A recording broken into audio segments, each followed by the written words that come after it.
নমস্কার।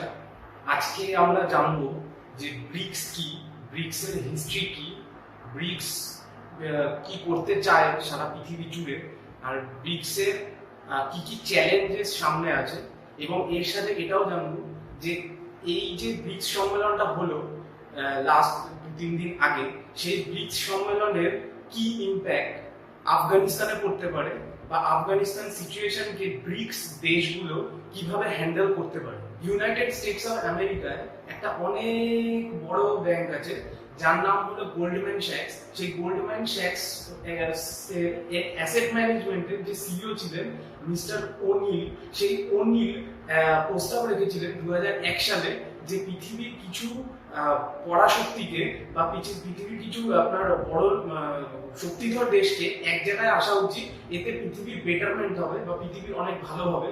সেই প্রস্তাবনার হিসাবে সেই অনিল বলেছিলেন যে চায়না, ইন্ডিয়া, আপনার রাশিয়া, এই তিনজনকে একসাথে আসা উচিত সব দিক থেকে পৃথিবীর ডেভেলপমেন্টের জন্য। তো সেইটা উনি প্রথম এই ব্রিক্স এর আপনার প্রস্তাব রাখেন, সাথে ব্রাজিলও ছিল। ব্রাজিল, রাশিয়া, ইন্ডিয়া, চায়না, এই চারটে দেশকে নিয়ে একটি সংগঠন তৈরি করার কথা উনি প্রস্তাব রেখেছিলেন। যদিও 2006 সালে এসে এটা বাস্তবায়িত হয় এবং প্রথম ব্রিক তৈরি হয়। তো এই ব্রিকের মধ্যে কি কি দেশ আছে দেখুন: Brazil, Russia, India, China, BRIC। তো এদেরকে নিয়ে প্রথম ব্রিক তৈরি হয়, প্রথম ব্রিক সম্মেলনও হয়। পরে 2009 সালে এসে সাউথ আফ্রিকাও এই সংগঠনের মধ্যে যোগ দেয় এবং পুরোটার নাম হয় BRICS. S for South Africa হয়ে যায়। তখন এই ব্রিক্স এর কার্যকলাপ, মানে এখন যে ব্রিক্স কে আমরা দেখতে পাই, সেটা প্রথম পুরোটা তৈরি হয় 2009 সালে। এই ব্রিক্স সংগঠনের প্রথম সম্মেলন হয় 16 জুন 2009। 16 জুন 2009 সালের প্রথম সম্মেলন হয় এবং সেই সম্মেলনে যারা ছিলেন তারা হলো ব্রাজিল থেকে ছিলেন লুলা দা সিলভা, রাশিয়া থেকে ছিলেন দিমিত্রি মেদভেদেভ, চায়না থেকে ছিল হু জিনতাও, এবং সেই সময় কিন্তু ইন্ডিয়ার প্রাইম মিনিস্টার যেখানে ছিল মনমোহন সিং। আগে নরেন্দ্র মোদী আগে যিনি প্রাইম মিনিস্টার ছিলেন তিনিও সেখানে উপস্থিত ছিলেন। তো এই চারটে দেশের মধ্যে কিন্তু প্রথম এই সম্মেলনটা হয়। সেই সময় কিন্তু সাউথ আফ্রিকা তখনও অফিসিয়ালি যোগদান করেনি, সম্মেলনে তারা ডাক পায়নি। এই সম্মেলনটা হয়েছিল রাশিয়ার ইয়াকেতেরিনবার্গ সামিট জায়গায়, ইয়াকেতেরিনবার্গ নামক জায়গায় এই প্রথম এই সম্মেলনটা হয়। তো এই সম্মেলনে আউটকাম আসে যে সারা পৃথিবী জুড়ে যে ফাইন্যান্সিয়াল কন্ডিশন, সেটাকে বেটার করা। যেভাবে আমরা সারা পৃথিবীর লোক এবং আমরাও যেভাবে ফাইন্যান্সিয়াল কন্ডিশনের সাথে লড়ছি, যেভাবে কিছু দেশ অনেক বড় লোক হচ্ছে, কিছু দেশ অনেক গরিব হয়ে যাচ্ছে, বিশেষ করে সারা পৃথিবী জুড়ে ইউএস এর যে ডমিনেন্স, ইউএস ডলারের যে ডমিনেন্স, আপনারা জানেন ভালো করে যে সারা পৃথিবী জুড়ে ইন্টারন্যাশনাল যত ট্রানজাকশন হয় সেগুলো কিন্তু সব ইউএস ডলারে হয়। তো ইউএস ডলারের ডমিনেন্সটাকে যাতে কমানো যায় সেই বিষয়ে অনেক স্টেপ নেওয়া হবে, এরকমটাই এই সামিটে বলা হয়। গত 9 সেপ্টেম্বর, মানে এই 4 দিন আগে যে সম্মেলনটা হয়েছে, সেই সম্মেলনে কিন্তু এই 5 জন উপস্থিত ছিল। এই 5 জন হলো জ্যার বলসোনারো ব্রাজিল থেকে, ব্রাজিলের প্রাইম মিনিস্টার, সিরিল রামাফোসা ইনি হলো সাউথ আফ্রিকা থেকে, নরেন্দ্র মোদী ভারত থেকে, শি জিনপিং যাকে ফাদার অফ করোনা বলা হয়, এই শি জিনপিংও ছিল, আর 5 হলো ভ্লাদিমির পুতিন রাশিয়া থেকে, শি জিনপিং চায়না থেকে। তো এই 5 জন এক জায়গায় থাকলে কি হতে পারে আপনি বুঝতেই পারছেন। তো একটা খিচুড়ি, মানে খিচুড়িও ঠিক না, মানে খুব বাজে খিচুড়ি, যে খিচুড়ি খেলে আপনার বদা জমে যেতে পারে, সেই রকম একটা খিচুড়ি এখানে তৈরি হয়েছে। হ্যাঁ, ব্রিক্স এই যে সংগঠনটা, এটা আমি পরে বলছি আপনাদেরকে, যে এই ব্রিক্স এর যে দেশগুলো আছে, অন্তর্ভুক্ত দেশগুলো আছে, এদের কিন্তু নিজেদের মধ্যে নিজেদের বনে না। হ্যাঁ, মানে নিজেদের মধ্যে নিজেদের বনে না। তো যাই হোক, আমি সেটা আসছি পরে। আচ্ছা, এই আপনার এ মানে ব্রিক্সের যে দেশগুলো আছে, সেই ব্রিক্সের দেশগুলোর মধ্যে কিন্তু ব্রিক্সের দেশগুলোর যে আপনার টোটাল ল্যান্ড আছে, মানে যে জায়গা আছে, এখানে মনে রাখবেন এই ব্রিক্সের মধ্যে যে দেশগুলো আছে সেই দেশগুলোই কিন্তু পৃথিবীর সব থেকে মানে ওয়ান অফ দা বড় বড় দেশের মধ্যে বলা হয়। তো এখানে আপনার টোটাল যে ল্যান্ড অ্যাকুইজিশন আছে, মানে এই সবকটা দেশের যদি জায়গা মেলাই আমি, তাহলে এটা টোটাল পৃথিবী অলমোস্ট 26.5% কভার করে ফেলবে। বুঝতে পারছেন কত বড় জায়গা? তো এটা হলো ল্যান্ড। আর আপনার যে আমি যদি মানে এই দেশগুলোতে লোকও প্রচুর থাকে, মোস্টলি যেহেতু এখানে দুটো তিনটে এশিয়ার দেশ আছে, তো এই দেশগুলোতে মানুষও প্রচুর থাকে। যদিও রাশিয়ায় মানুষের সংখ্যা খুবই কম, যেহেতু সাইবেরিয়া পার্টটা উপরে বেশি পড়ে যায়, কিন্তু এখানে বেশি আছে। তো এখানে আপনার যদি পপুলেশন বলি তাহলে পপুলেশন কিন্তু আপনার টোটাল যে সারা পৃথিবীর যে পপুলেশন আছে তার 41.5% পপুলেশন কিন্তু এই ব্রিক্স দেশগুলোই আপনার নিয়ে নেয়, মানে নিয়ে রেখেছে। তো এই হলো আপনার পপুলেশন আর এই হলো ল্যান্ড। আর এটাও মনে রাখবেন যে এই যে ব্রিক্সের যে দেশগুলো আছে, সেই দেশের যে ইকোনমি আছে, ইকোনমি কিন্তু খুবই স্ট্রং ইকোনমি। এমনি মিস্টার অনিল এই দেশগুলোকে একসাথে কাজ করার কথা বলেন। এইখানে আপনার যে টোটাল, আপনি যদি টোটাল ওয়ার্ল্ডের জিডিপি ভাবেন, সেই টোটাল জিডিপি কিন্তু এই শুধু এই কটা দেশই নিয়ে রেখেছে প্রায় 23.2% এর মতো জিডিপি নিয়ে রেখেছে। তাহলে বুঝতে পারছেন যে এদের কাছে এই সংগঠনটা কিন্তু পৃথিবীর অন্য দেশের উপর ভালো প্রভাব আছে। তো 23.2% জিডিপি এরা একাই ধরে রেখেছে। তো এই জন্যই এদের কাছে দায়িত্ব দেওয়া হয়েছে, মানে এদের থেকে আশা করে সারা পৃথিবীর মানুষ যে এই দেশগুলো নিজেদের মধ্যে সম্পর্কগুলোকে ঠিক রেখে পৃথিবীর বাকি যত দেশ আছে, বিশেষ করে অনুন্নত যেসব দেশ আছে, তাদেরকে ফাইন্যান্সিয়ালি এবং হেলথ সেক্টরের দিক থেকেও সাহায্য করবে। তো অনেকে ব্রিক্সকে পাত্তা না দিলেও কিন্তু ব্রিক্সের ক্ষমতা আছে যে পৃথিবীর অনেক কিছুকে বদল করা। আইএমএফ একটি সংগঠন আছে, আইএমএফ এর কাজ হলো সারা পৃথিবী জুড়ে লোন দেওয়া। যেসব দেশ অর্থনৈতিক দিক থেকে দুর্বল বা যাদের অবস্থা খারাপ হয়ে যাচ্ছে, উদাহরণ পাকিস্তান, তো এদের আইএমএফ এর কাজ হলো এদেরকে ইনস্ট্যান্ট টাকা দিয়ে, লোন দিয়ে সেই দেশগুলোর অর্থনীতিকে কিছুটা চাঙ্গা করা। ওয়ার্ল্ড ব্যাংকও আছে, ওয়ার্ল্ড ব্যাংকের কাজ হলো ফর লং টার্ম টাকা দেওয়া বা হেল্প করা। কিন্তু আইএমএফ এর কাজ হলো যে কিছু শর্ট টাইমে টাকা দেওয়া, যে যাতে সেই দেশগুলো কিছুটা হলেও উন্নত হতে পারে। তো ব্রিক্স যেটা প্রস্তাব দিয়েছিল বা দিয়েছে এখনো মানে আছে, যে আইএমএফ এর সাবস্টিটিউট তৈরি করা। আইএমএফ এর সাবস্টিটিউট নিউ ডেভেলপমেন্ট ব্যাংক বলে একটা অর্গানাইজেশন তৈরি করা হয়েছে ব্রিক্স এর তরফ থেকে, যার আপনার হেড অফিস করা হয়েছে সাংহাইকে, বেজিং এ করা হয়নি, সাংহাইয়ে করা হয়েছে, যাতে এই আইএমএফ কে কিছুটা হলেও ডমিনেট করা যায় বা আইএমএফ এর কিছুটা হলেও কার্যকারিতাকে সাবস্টিটিউট করা যায়।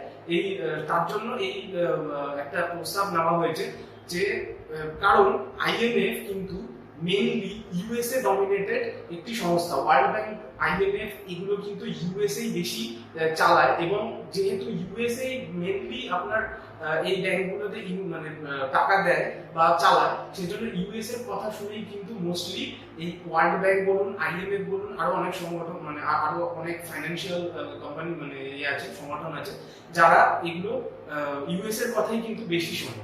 তো সেই জন্য এই ব্রিক্সে আপনার একটা প্রস্তাব নেওয়া হয়েছে, কাজও মানে কিছুটা হয়েও গেছে বা চলছে, যে আপনার নিউ ডেভেলপমেন্ট ব্যাংক বলে একটা স্থাপন করা হয়েছে, যার কাজ হবে আইএমএফ এর সাবস্টিটিউট করা। আইএমএফ যেখানে টাকা দেয় না, আমেরিকা, আপনি জানেন যে আমেরিকা হলো সব জায়গায় যেখানে ওরা প্রফিট দেখে সেখানেই টাকা দেয়, বাকি সবাইকে মানে নিজেদের স্বার্থে ইউজ করে আইএমএফ কে। বা ওয়ার্ল্ড ব্যাংকে বা যত এরকম ধরনের ব্যাংক আমেরিকার আছে তাদেরকে, যদিও ওয়ার্ল্ড ব্যাংক আইএমএফ কিন্তু এরা কিন্তু ইন্টারন্যাশনাল কাজ করে, এদের কিন্তু কোনো দেশের কথা শোনা উচিত না, কিন্তু এরা আনঅফিসিয়ালি ইউএস এর কথাই শোনে। তো নিউ ডেভেলপমেন্ট ব্যাংক তৈরি করা হয়েছে। এই নিউ ডেভেলপমেন্ট ব্যাংক তৈরি করা হলেও এই নিউ ডেভেলপমেন্ট ব্যাংকের কিন্তু এখনো পর্যন্ত কার্যকারিতা সেরকম দেখা যায়নি, কারণ ব্রিক্স এর মধ্যে যে দেশগুলো আছে সেই দেশগুলো যদি আপনি ভৌগোলিক অবস্থান দেখেন, স্ক্রিনে আসছে, সেই ভৌগোলিক অবস্থান কিন্তু অনেকটাই দূরে দূরে হয়ে যায়। এবং মানে আমি বলছি কেন এদের মধ্যে এক রকমের অন্তর্দ্বন্দ্ব থাকে, খানিকটা অন্তর্দ্বন্দ্ব থাকে, হয়তো ওপেন হয় না, তলায় তলায় আছে সবই। তো এটা একটা কারণ। দ্বিতীয় কারণ হলো এই দেশগুলোর মধ্যে পলিটিক্যাল স্ট্রাকচারটাই আলাদা রকম। এর মধ্যে ব্রাজিল, সাউথ আফ্রিকার, ইন্ডিয়ায় কিন্তু গণতান্ত্রিক সরকার চলে, সেখানে চায়না আর রাশিয়া কিন্তু অনেকটা পেছন দিক থেকে কিংবা সামনের দিক থেকে কমিউনিস্ট প্রভাবিত সরকার, যেখানে গণতন্ত্র সিস্টেমটা হয়তো অতটা নেই, ওখানে ভোট ঠিক মতো হয় না। আমাদের দেশে কিন্তু এই তিনটে দেশে ব্রাজিল, সাউথ আফ্রিকা, ইন্ডিয়াতে কিন্তু ভোট বেশি হয়। তাই এই ব্রিক্স এর মধ্যেও কিন্তু দু রকমের গ্রুপিং দেখা যায়, যার জন্য এদের মধ্যে মতের মিল সবসময় হয় না। 3 নম্বর কারণ হলো নিউ ডেভেলপমেন্ট ব্যাংকে অপারেশন সেরকম ভাবে না হওয়ার, এটাও একটা বড় কারণ যে জায়গা।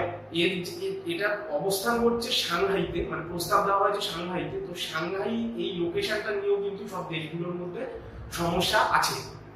দিকে ব্রিক্স সম্মেলনে কিন্তু আর কোনো দেশ টেররিজমের ব্যাপারে কোনো প্রসঙ্গ না তুললেও পুতিন কিন্তু তুলেছে, কারণ পুতিনের মাথা ব্যথা পুতিন নিজে জানেন, অন্য দেশগুলো জানে না। চায়নার কথা ছেড়ে দিন, চায়না তো মানে চারিদিক থেকে শুধু কিভাবে সারাদিন ভাবতে থাকে শি জিনপিং যে কোথা দিয়ে কাকে খোঁচাবো, কোথা দিয়ে কাকে কার জমি নেবো, জমি মানে তাদেরকে তাড়িয়ে দেবো, সেই জমি বাসিন্দাদের তাড়িয়ে দেবো, কার মানে কোথায় টেররিস্টে আমরা সাহায্য করবো। কিন্তু পুতিন কিন্তু এই ব্যাপারটা অ্যাড্রেস করেছেন, যে পুতিন বলেছে যে আমাদের কিন্তু এই টেররিজমের ব্যাপারে, বিশেষ করে আফগানিস্তানে যেরকম সিচুয়েশন চলছে, এই সিচুয়েশনের ব্যাপারে কিন্তু আমাদেরকে কিন্তু নজর দিতে হবে।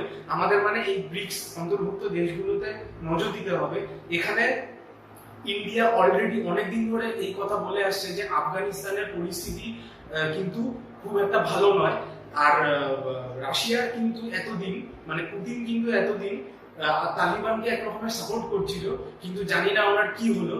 হয়তো ইন্ডিয়ার কিছু ওষুধ ওনার কাজে লেগেছে, মাথায় খাওয়ানো হয়েছে ওনাকে, যে উনি এখন বলতে শুরু করেছে যে তালিবান কিন্তু একটা বিপজ্জনক শক্তি, এর বিরুদ্ধে কিন্তু আমাদের নজর রাখতে হবে। যেখানে চায়না কিন্তু চায় না যে তালিবান ওখান থেকে সরুক, কারণ চায়নার কিন্তু নজর রয়েছে আফগানিস্তানের ন্যাচারাল রিসোর্সেসের উপর, কারণ ওর মাটির তলায় কিন্তু প্রচুর খনিজ পদার্থ আছে। চায়না কিন্তু অন্য কিছু বোঝে না, চায়না শুধু বোঝে যে কোথায় আমার ব্যবসা হবে আর কোথায় আমার ব্যবসা হবে না। যেখানে ব্যবসা হবে সেখানে ও সমস্ত রকম করে ফেলবে সেই জায়গাটাকে নেওয়ার জন্য, মানে যে কোনো দূর অব্দি যেতে পারে চায়না। কিন্তু যেখানে ওদের কাজ হয় না সেই জায়গায় কিন্তু ওরা ইন্টারেস্ট দেখায় না। তো এখানে চায়না এখান থেকে সিপিইসি গেছে। সিপিইসি হলো আপনার চায়না পাকিস্তান ইকোনমিক করিডর, যে রাস্তার মাধ্যমে চায়না বলে যে আমরা পাকিস্তানের সাথে ব্যবসা করার জন্য এই রাস্তাটা তৈরি করেছি। কিন্তু সবাই জানে যে এই রাস্তা কিন্তু তৈরি করা হয়েছে এখান থেকে তেল আনার জন্য। এখানে ইরান আছে, ইরান এবং যত আপনার তেলের যত কান্ট্রি আছে সব কিন্তু এই দিকটা রয়েছে। তো চায়নাকে এতদিন তেল নিতে হলে বা এই কান্ট্রিগুলোর সাথে, আরব কান্ট্রিগুলোর সাথে ব্যবসা করতে হলে কিন্তু চায়নাকে অনেক নিচ দিক দিয়ে আসতে হতো। সেই জন্য চায়না কি করেছে, এখানে একটি রাস্তা বানিয়ে নিয়েছে। এই রাস্তার মাধ্যমে কিন্তু চায়না সহজে আফগানিস্তান হয়ে আপনার সৌদি আরব, মানে আরব কান্ট্রি, ইরাকের দিকে বা ইরানের দিকে কিন্তু যেতে পারে, বা সৌদি আরবের দিকেও কিন্তু যেতে পারে। এটা হলো চায়নার মূল উদ্দেশ্য। কিন্তু এখানে আফগানিস্তানে যে তালিবান সরকার তৈরি হয়েছে, সেই তালিবান সরকার কিন্তু চায়না পুরোপুরি সাপোর্ট করছে। এই ব্রিক্স এর মধ্যে থেকেই চায়না কিন্তু দু রকমের ব্যবহার করছে। চায়না কিন্তু উপরে ভালো মানুষ দেখাচ্ছে, কিন্তু তলায় কিন্তু চায়না এখান থেকে এই রকম ধরনের মানে প্ল্যান করছে যাতে করা যায়। এছাড়া চায়নার যে one belt one road initiative আছে অল ওভার ওয়ার্ল্ড, সেই ওয়ান বেল্ট ওয়ান রোড ইনিশিয়েটিভের পার্টও কিন্তু এই সিপিইসি, যেটা গেছে কিন্তু আমাদের কাশ্মীরের উপর দিয়ে গেছে। এবার এখানে ব্যাপার হলো যে তালিবান সরকারকে পাকিস্তান তৈরি করেছে। তালিবানের যে সরকার, যেটা আমরা দেখছি যে আফগানিস্তানের সরকার, সেটাকে কিন্তু অ্যাকচুয়ালি পাকিস্তান তৈরি করেছে। কারণ সেখানে দেখা যাচ্ছে যে মোল্লা বরাদর, যিনি তালিবানের প্রধান ছিলেন, সেই মোল্লা বরাদর কিন্তু সাইড হতে শুরু করে দিয়েছেন। তার জায়গায় কিন্তু হাক্কানি গ্রুপ বা আদার্স যারা আছে, যারা মোল্লা বরাদরের বিরুদ্ধে ছিল, তারা কিন্তু আস্তে আস্তে সামনের দিকে আসছে। এই হাক্কানি গ্রুপ হলো এমন একটা গ্রুপ যে আমাদের ভারতবর্ষের মুম্বাই হামলা, কাশ্মীরকে উত্তপ্ত রাখা, এই সমস্ত কাজ কিন্তু এই হাক্কানি গ্রুপ করে। এখন এই হাক্কানি গ্রুপের কিন্তু 5 জন মন্ত্রী, মিনিমাম 5 জন মানে লোক কিন্তু আফগানিস্তান তালিবান সরকারের মধ্যে অন্তর্ভুক্ত হয়ে গেছে এবং তারা মন্ত্রিত্ব পেয়ে গেছে। তো এখান থেকেই বোঝা যাচ্ছে যে পাকিস্তান কিভাবে আফগানিস্তানের সরকারকে তৈরি করছে।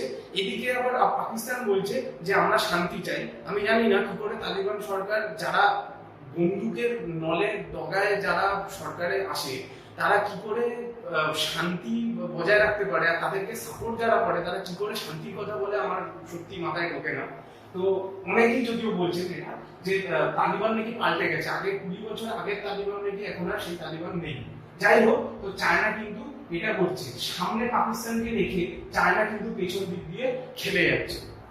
এই ব্রিক্স অন্তর্ভুক্ত দেশগুলোর মধ্যে ব্রাজিল, সাউথ আফ্রিকা, ইন্ডিয়া কে দেখা যাচ্ছে আস্তে আস্তে এই 3টে দেশ আস্তে আস্তে ওয়েস্টার্ন কান্ট্রি গুলো, মানে ইউএসএ বা ইউকে বা ইউরোপের দিকে যে গ্রুপিং আছে, তার মধ্যে কিন্তু আস্তে আস্তে চলে যাচ্ছে। যেখানে রাশিয়া আর চায়না কিন্তু একেবারে কঠিনভাবে ওয়েস্টার্ন কান্ট্রির বিরুদ্ধে, রাশিয়া বরাবরই বিরুদ্ধে। রাশিয়ার স্টেটমেন্ট দিয়েছিল যে যখন তালিবান যখন কাবুল দখল করে, যে আমেরিকার যে কার্যকলাপ করছে রাশিয়া আফগানিস্তানে, তালিবান আসার জন্য মানে সেটা খুব ভালো। তো আমেরিকা কিন্তু এই জিনিসটা ঠিক করছে না। তো রাশিয়া এটা বলেছিল এবং ওপেনলি খানিকটা হলেও তালিবানকে সাপোর্ট করেছিল। চায়না তো সাপোর্ট করেছিল, কারণ চায়নার, আমি বললামই যে তার ন্যাচারাল রিসোর্স গুলো খুব দরকার এবং ওখানে ল্যান্ড অ্যাকুইজিশন, যেটা চায়নার নীতি একরকমের, তারা বহু যুগ আগে থেকে করে আসছে, তো সেটাও তাদের দরকার। পাকিস্তানকে সামনে রেখে তারা এই কাজটা করছে। তো রাশিয়া কিন্তু এখন কিছুটা হলেও মত বদলেছে। নরেন্দ্র মোদীর সাথে কথার পরে 24শে আগস্ট নরেন্দ্র মোদীর সাথে ভ্লাদিমির পুতিনের কথা হয়, সেই কথার পরে কিন্তু পুতিন কিন্তু তার মত খানিকটা বদলেছে। পুতিন এখন বলছে যে এই আমেরিকার এই কার্যকলাপ, যদিও আমেরিকার বিরুদ্ধে কিন্তু পুতিনের যে আপনার অভিযোগ ছিল, যে বরাবর যেটা ছিল সেটা কিন্তু সরেনি, সেখানে কিন্তু তালিবানের বিরুদ্ধে কিছুটা মনোভাব রাশিয়া এখন প্রকাশ করছে। রাশিয়া বলছে যে তালিবান আসাতে কিন্তু টেররিজম কিছুটা বাড়বে, কারণ রাশিয়ারও কিছু কিছু জায়গায় কিন্তু কিছু উগ্রপন্থী সংগঠন রয়েছে যেগুলোকে তালিবান মদত দিতে পারে। ইভেন তাজিকিস্তান, উজবেকিস্তান, এই দেশগুলোতেও অনেক এরকম মুসলিম কট্টরপন্থী মৌলবাদী মুসলিম সংগঠন আছে যেগুলোতে কিন্তু তালিবান মদত দিতে পারে এবং যেটি রাশিয়ার জন্য মাথা ব্যথার কারণ হয়ে দাঁড়াতে পারে। সেই জন্য রাশিয়া এখন রিয়েলাইজ করতে পারছে যে ওপেনলি তালিবানকে সাপোর্ট করাটা ঠিক হয়নি। তালিবান আফগানিস্তানের সরকারে আসার পর থেকে অফিসিয়ালি হয়তো সব পসিবল হয়নি, কিন্তু একরকমের সরকার তৈরি হয়ে গেছে। তো এখানে আসার পরে কিন্তু আল কায়দা এবং আইসিসের মতো জঙ্গি সংগঠন, কট্টরপন্থী জঙ্গি সংগঠনের কিন্তু এখানে অনেক দৌরাত্ম্য বা বাড়বাড়ন্ত কিন্তু বেড়ে গেছে, যেটা সারা পৃথিবীর জন্য খারাপ হতে পারে।